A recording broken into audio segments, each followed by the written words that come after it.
नमस्कार दोस्तों, आज क्या है कि हम म्यूचुअल फंड का टैक्स जिसमें लगता है उसका पार्ट 2 बाद हम बात करेंगे। सोशल मीडिया में हमने अपडेट किया था कि हम जो अगला वीडियो आएगा वो म्यूचुअल फंड में जो जो टैक्स लगता है उसका भाग हम दूसरा बात करेंगे। तो सबसे इसमें जो पहला भाग बताया उसमें ELSS म्यूचुअल फंड के बारे में बताएं, जहाँ पे कुछ टैक्स जो म्यूचुअल फंड में इन्वेस्टमेंट में जो आपका रिटर्न पे टैक्स आता है, मतलब जो पैसा आपका बढ़ता है उस पे जो टैक्स लगता है, उसमें कुछ आपका ब्रीफ बताए थे।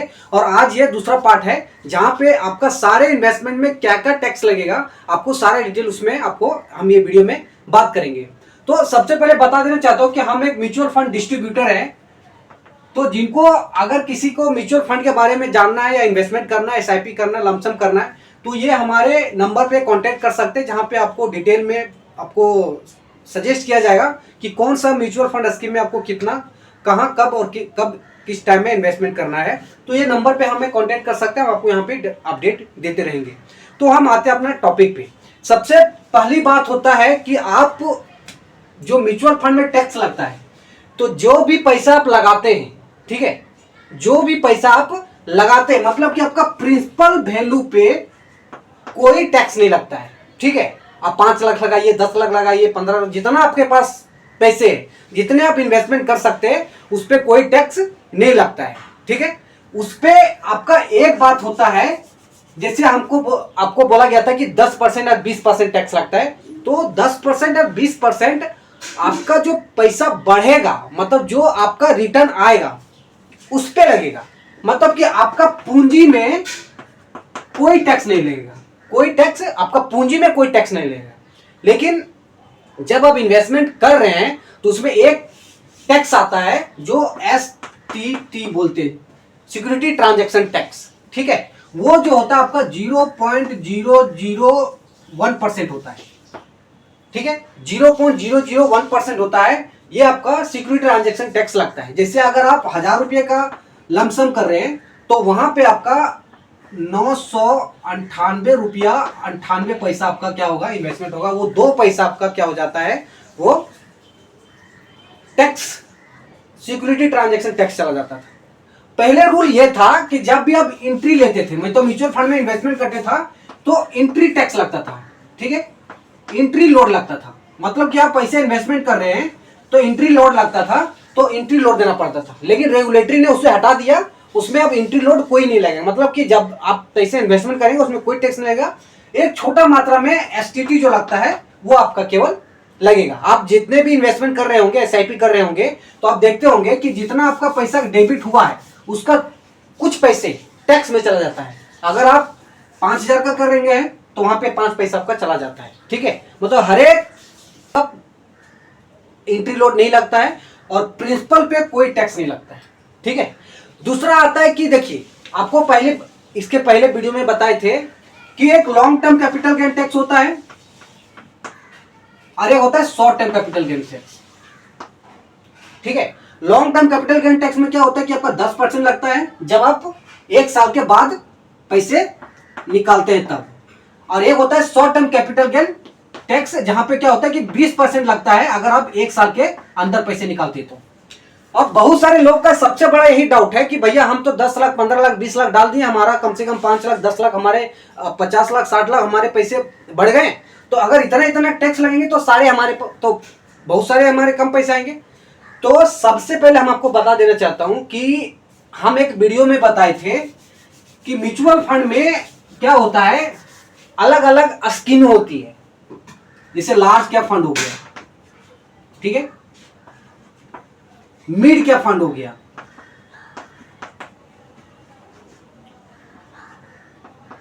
और स्मॉल कैप फंड हो गया,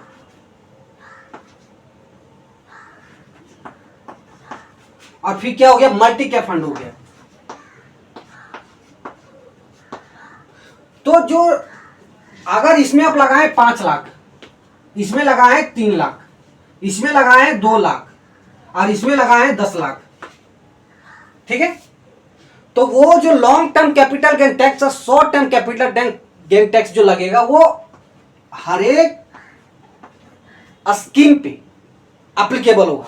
ठीक है, जैसे अगर आप यहां 5 लाख लगाएं, आपका 2 लाख हुआ, और यहां पे 3 लाख लगाए, यहाँ पे आपका 50,000 हुआ, ये आपका हो गया कैपिटल और ये हो गया आपका प्रॉफिट।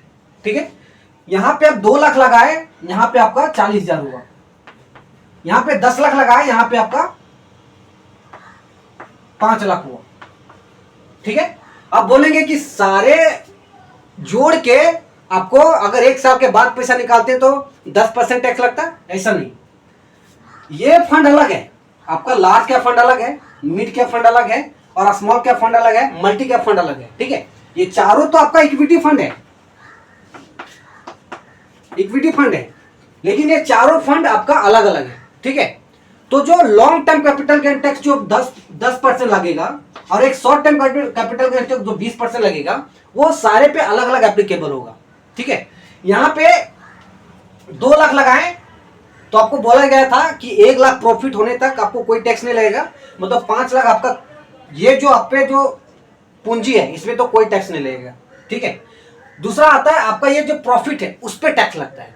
तो प्रॉफिट का टैक्स का जो रूल था कि 1 लाख तक आपको जो भी प्रॉफिट हुआ है उसमें कोई टैक्स नहीं लगेगा, रिमेनिंग जो आपका प्रॉफिट होता है उस पे आपका टैक्स लगता है। तो यहाँ पे 5 लाख का प्रॉफिट, 5 लाख आपका कैपिटल है, 5 लाख आपका पूंजी है जो मतलब पैसा लगाए हुए, 2 लाख का प्रॉफिट है मतलब 2 लाख आपका फायदा हुआ है। तो उसमें क्या होगा कि 1 लाख आपका 1 लाख तक कोई टैक्स नहीं जाएगा, रिमेनिंग 1 लाख पे आपका अगर 1 साल के बाद निकाले तो 10% टैक्स जाएगा, मतलब आपका 10,000 टैक्स जाएगा। ठीक है, उसी तरह आपका अगर मिड कैप में इन्वेस्टमेंट किए हुए तो 3 लाख आपका पूंजी है, 3 लाख में कोई प्रॉफिट कोई अपनी, अब यहाँ पे क्या है इसमें प्रॉफिट कितना हुआ 50,000 हुआ, तो इसमें कोई टैक्स नहीं है, क्योंकि रूल है कि आपका इन्वेस्टमेंट पे अगर 1 लाख से ज्यादा प्रॉफिट होता है और ज्यादा के बाद जो होता है अमाउंट उस पर आपका 10% टैक्स लगेगा। अब यहाँ आपका मिड कैप में 3 लाख का इन्वेस्टमेंट है और आपका प्रॉफिट है मात्र 50,000, तो इसमें कोई टैक्स नहीं लगेगा क्योंकि उसमें 1 लाख क्रॉस टच नहीं किया हुआ है। अगला आता है आपका स्मॉल कैप। स्मॉल कैप में क्या है कि 2 लाख का इन्वेस्टमेंट है, अगर 2 लाख का इन्वेस्टमेंट है और आपका मात्र प्रॉफिट हुआ है 40,000, तो 40,000 जब प्रॉफिट हुआ तो अगर इसमें पैसा निकाल रहे हैं तो इसमें कोई टैक्स नहीं लगेगा। क्यों? क्योंकि आपका ये प्रॉफिट 1 लाख क्रॉस नहीं किया हुआ है। 1 लाख क्रॉस करने के बाद ही आपको क्या होता है कैपिटल गेन टैक्स देना पड़ता है। उसके बाद में आता है कि मल्टी कैप फंड। तो मल्टी कैप फंड क्या है, आपका इन्वेस्टमेंट है 10 लाख और आपका प्रॉफिट है 5 लाख। ठीक है, तो यहां पे देखिए कि 5 लाख आपका प्रिंसिपल पे कोई टैक्स नहीं लगेगा। ठीक है, प्रिंसिपल पे कोई टैक्स नहीं लगेगा। अब ये जो आपका 5 लाख प्रॉफिट है इस पे टैक्स लगेगा। ठीक है, लेकिन यहां पे क्या है कि 1 लाख प्रॉफिट तक आपको छोड़ दिया जाएगा, मतलब 1 लाख आपको छोड़ दिया गया, बचा जो आपका 4 लाख है, बचा हुआ जो अमाउंट आपका 4 लाख है उस पर आपका क्या होगा टैक्स लगेगा। और वो टैक्स अगर 10% से कैलकुलेट करेंगे 1 साल के बाद जब पैसा निकालते हैं तो 10% के हिसाब से आपका 40,000 टैक्स जाएगा।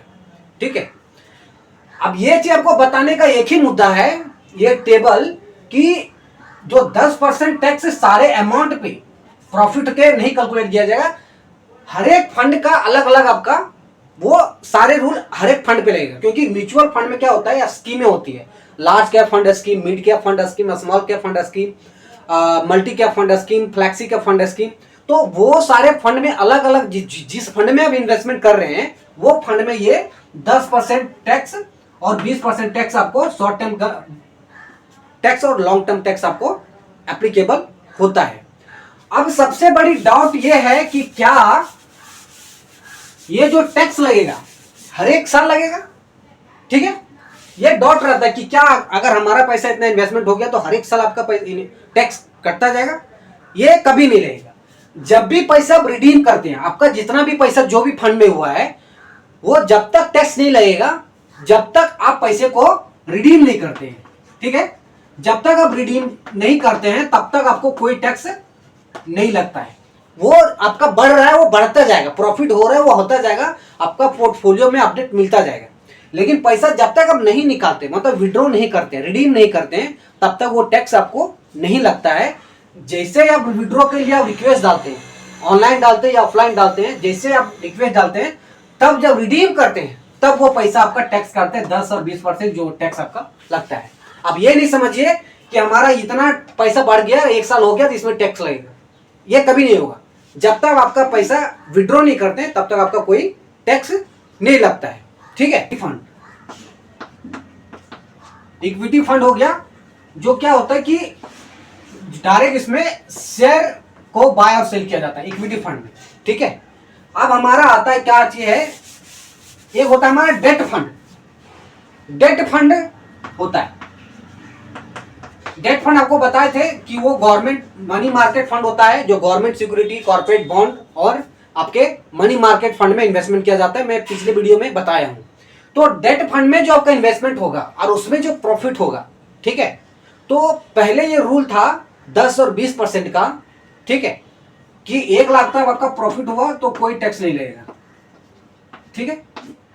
और अगर 1 लाख से ऊपर प्रॉफिट होता है तो टैक्स जो आदमी भरता है उसके टैक्स का परसेंटेज होता है कि अगर किसी का 10 से 15 लाख के बीच में क्या हुआ है, उनका क्या है कि उनको साल का ट्रांजैक्शन दिख रहा है 10 से 15 लाख के बीच में, तो उसको क्या होता है कि 10% आपको टैक्स देना पड़ेगा, ठीक है। तो उसी तरह क्या होता है कि सबका एक टैक्स स्लैब होता है, उनका हर एक आदमी का अलग अलग टैक्स का परसेंटेज होता है, उनका ट्रांजैक्शन, उनका सैलरी के अनुसार या उनका बिजनेस के ट्रांजैक्शन के अनुसार। तो जब वो टैक्स भरते हैं, ठीक है, टैक्स भरते हैं, तो उस समय उनका जो टैक्स स्लैब जो जितना परसेंटेज रहता है उतना परसेंटेज क्या होता है, डेट फंड में उनका टैक्स एप्लीकेबल होता है, ठीक है। उसके बाद में आता है कि बहुत सारे लोग म्यूचुअल फंड में डिविडेंड आता है, ठीक है। डिविडेंड मतलब बोले तो आप जो भी इन्वेस्टमेंट कर रहे हैं उसको बोनस मिलता है, एक तरह से डिविडेंड मिलता है और वो आपके खाते में आता है, ठीक है। अगर आप जैसे 4 टाइप का फंड होता है, एक होता है ग्रोथ फंड, एक होता है डिविडेंड फंड और एक होता है आपका डिविडेंड री इन्वेस्टमेंट फंड, ठीक है। तो ग्रोथ फंड में टैक्स मतलब कोई बोनस नहीं मिलता है, डिविडेंड फंड में आपको बोनस मिलता है। तो वो बोनस जब भी आपके अकाउंट में आता है वो टैक्स कट के आपके अकाउंट में आता है, ठीक है, टैक्स कट के आपके अकाउंट में आता है। तो यहाँ पे क्या है कि आज का जो हम वीडियो बताए वो आपको म्यूचुअल फंड में जो जो टैक्स लगता है ये सारे डिटेल आपको यहाँ पे बता दिए हुए। अगर जो जो लोग इन्वेस्टमेंट कर रहे हैं वो एक बार जरूर देखें वीडियो, ताकि आपको पता चल जाए कि हमारा आपके इन्वेस्टमेंट में कहाँ कहाँ टैक्स लगेगा। क्योंकि आप जो भी पैसा इन्वेस्टमेंट में आप ऐप में देख रहे हैं, ग्रो ऐप में देख रहे हैं या मतलब कि कोई भी आपके जो म्यूचुअल फंड के ऐप है उसमें देख रहे हैं, तो आपका जो प्रॉफिट जो हुआ है उस पर टैक्स लगेगा। जब आप रिडीम करेंगे तो आपको डाउट रहेगा कि वो पैसा कहाँ गया, ठीक है। तो 10% और 20% का जो मुद्दा रहेगा वो आप देख लीजिए। 10% कब होगा कि जब आप 1 साल के बाद पैसा निकालते हैं तब, और 20% है जब 1 साल के अंदर आप पैसा निकालते हैं तब। ये 10% हो जाता है आपका long term capital gain tax और ये 20% वाला हो जाता है कि short term capital gain tax, ठीक है। उसमें से क्या है कि आपको 1 लाख तक कोई टैक्स नहीं लगेगा और short term capital gain tax में आपका भी 1 लाख तक कोई टैक्स नहीं लगेगा, ठीक है। तो आज की वीडियो में हम इतना ही बात करेंगे, इसमें टैक्स का पार्ट 2 बात कर दिए। अगर आपको समझ में आ जाता है तो ठीक है, अगर नहीं समझ में आता है तो हमारे कमेंट बॉक्स पे क्वेश्चन आप छोड़ सकते हैं। अगर आप इन्वेस्टमेंट कर रहे हैं और नहीं कर रहे हैं तो हमारे नंबर पे कांटेक्ट कर सकते हैं, म्यूचुअल फंड डिस्ट्रीब्यूटर हम हैं, वहाँ पे आपको बताएंगे कि आपको सारा इन्वेस्टमेंट कहाँ पे कितना कैसे करना है ताकि आपको प्रॉफिट अच्छे से आ जाता है। एक चीज रिक्वेस्ट करेंगे, सारे लोग SIP जरूर करें, कहीं से भी करें, ऐप से करें, बैंक से करें, हमसे करें, कहीं से भी SIP करें।